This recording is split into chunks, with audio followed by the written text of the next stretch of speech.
Good day, everybody, and welcome to another edition of the Military and Foreign Affairs Network. I am your host, the voice of reason.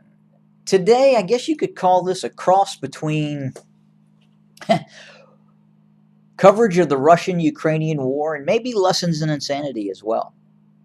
And what I had decided to do over the last several days, actually several weeks now, is to visit some Russian English speaking YouTube channels and try to get an idea about what was being seen in Russia, different points of view,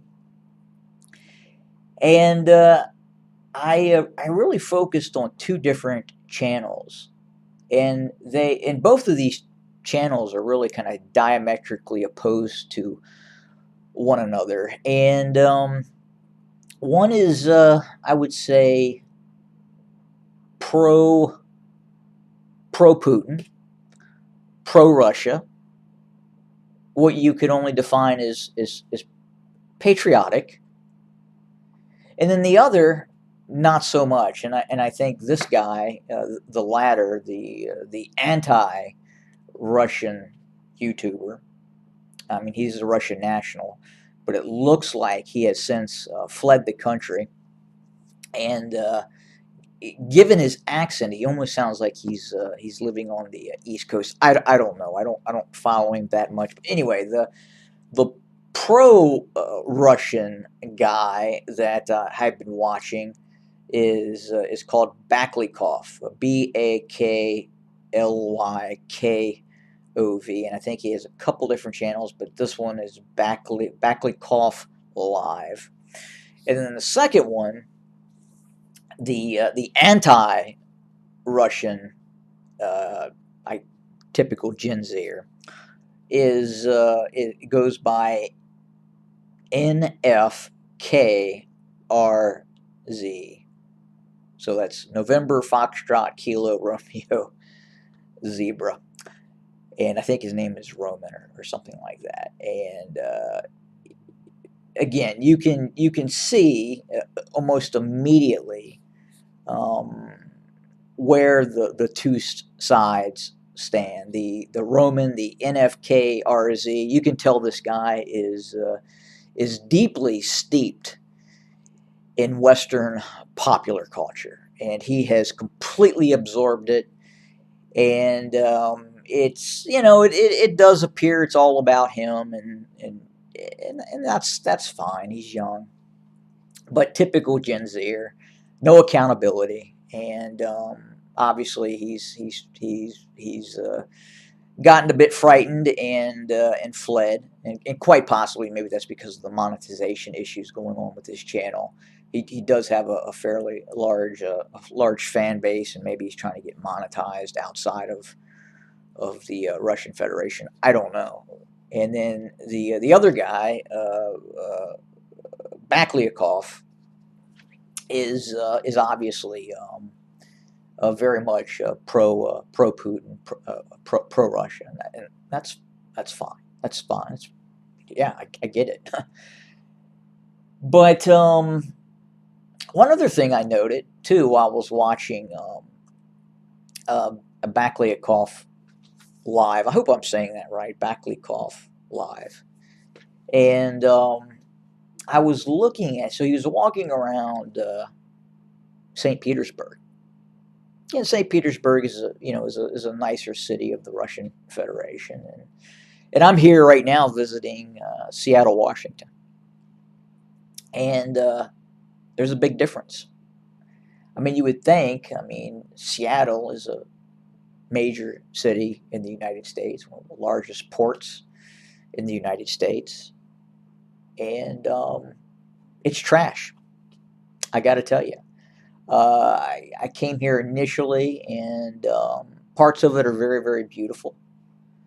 But I got to tell you, at night, especially in the Market District, around the Market District, Capitol Hill area, I guess you would call it, was where the whole Antifa people took over for a bit. And it's anarchy. I've so far in downtown Seattle, I've seen one police officer since I've been here. One one cop, and I've not seen any others. And it is anarchy here in some areas.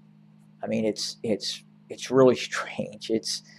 It can be nice one minute, and then as it starts to get later in the day, and then going especially at night, man, the zombies come out, and you can almost feel it, and this sense of something is not right. You can definitely feel it in this city, and you can see it.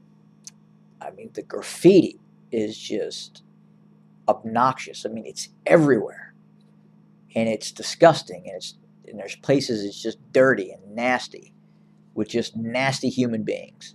And yeah, I'm done being compassionate in terms of some of these people. I just really don't care, and put them all in concentration camps for all I care. I mean, that's the only way that you're going to fix this eventually. But I look at St. Petersburg, and it's no graffiti. It's very clean. You can see it's policed. Saw one video with police riding around on horses. And it looks better. It just looks better than what you see in Seattle. So that tells you something about, I would say, Russian society and American society.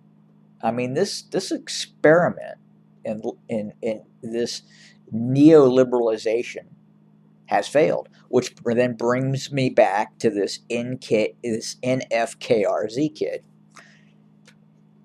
and that is the mentality.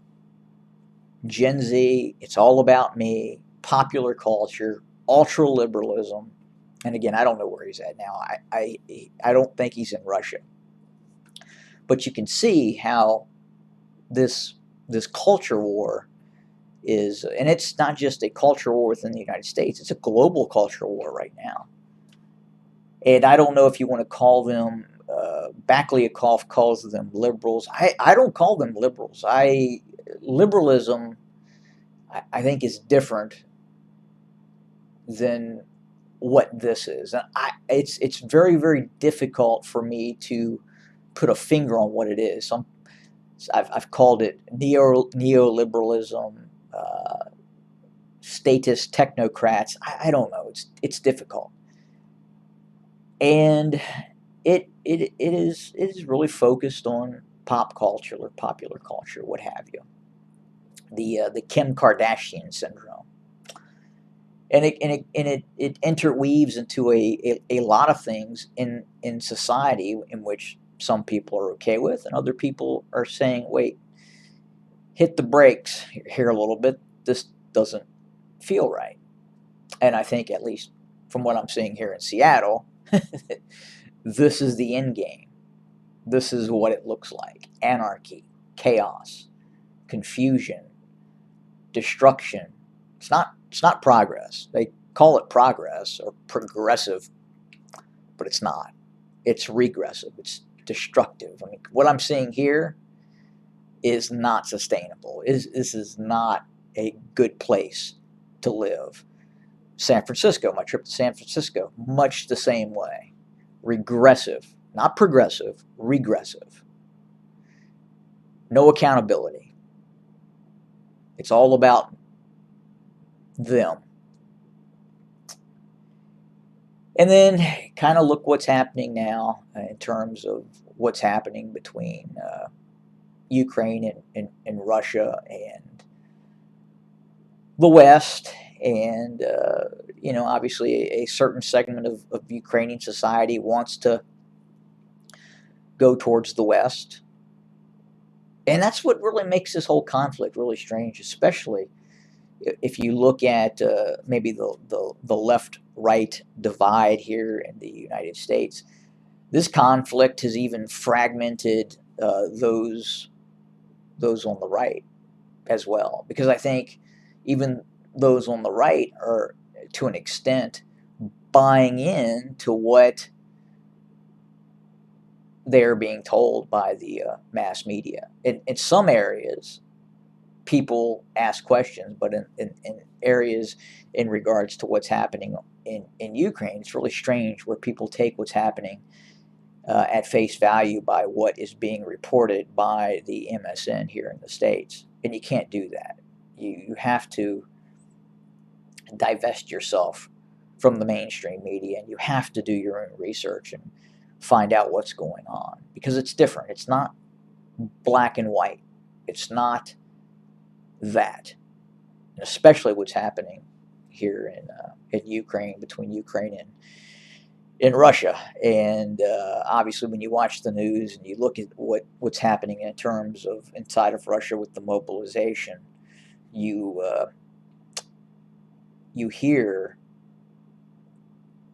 one side of it, and you don't hear the other side of it at all, meaning the Russian side of it. And I think you have to do that.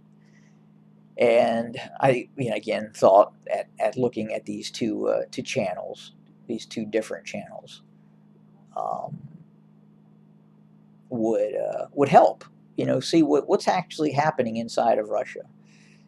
And there's a lot of folks in Russia who support Vladimir Putin, and not all that Vladimir Putin has done is bad. I mean, he did take Russia out of a very, very difficult period, and I would say it's definitely better now than what things looked like in the 90s.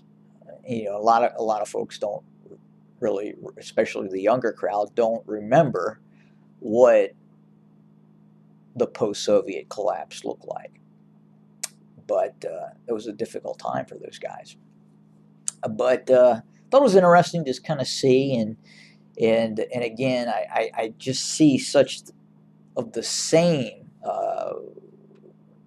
just the self-absorption in this kid, this NFKRZ, a Roman who, again, totally immersed in pop culture, and would probably consider himself a quote unquote liberal, but again, it's something else.